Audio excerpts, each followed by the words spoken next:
Mheshimiwa Rais, mwenendo wa deni la serikali. Kufikia tarehe 30 Juni 2024, deni la serikali lilifikia shilingi trilioni 97.35. Kiasi hiki kimeongezeka kutoka shilingi trilioni 82.25 kilichokuwa kimeripotiwa katika mwaka wa fedha wa 2022/2023. Hii ni sawa na ongezeko la shilingi trilioni 15.1 ambalo ni sawa na asilimia 18.36. Deni hilo linajumuisha deni la ndani la shilingi trilioni 31.95 na deni la nje la shilingi trilioni 65.40. Mheshimiwa Rais, tathmini ya uendelevu wa deni la serikali imebaini kuwa deni la taifa bado ni himilivu. Viashiria vikuu vinaonyesha kuwa thamani halisi ya deni la nje ni asilimia 23.6 ya pato la taifa, chini ya ukomo wa asilimia 40, na deni la jumla ni asilimia 41.1 ya pato la taifa, chini ya ukomo wa asilimia 55.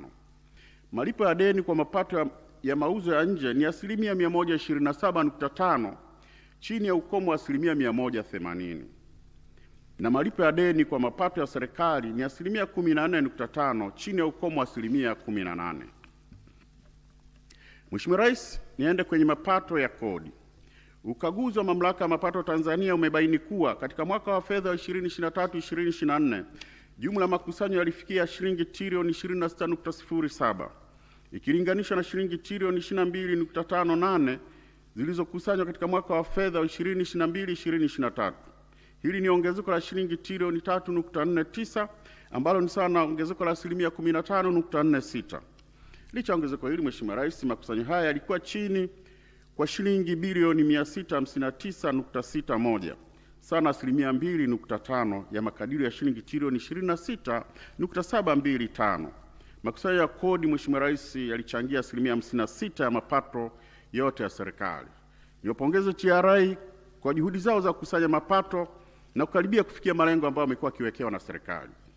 Mheshimiwa Rais, katika mapato ya mamlaka ya serikali za mitaa, mamlaka za serikali za mitaa zimekusanya jumla ya shilingi trilioni 1.23 ambayo ni zaidi ya makisio ya shilingi trilioni 1.14.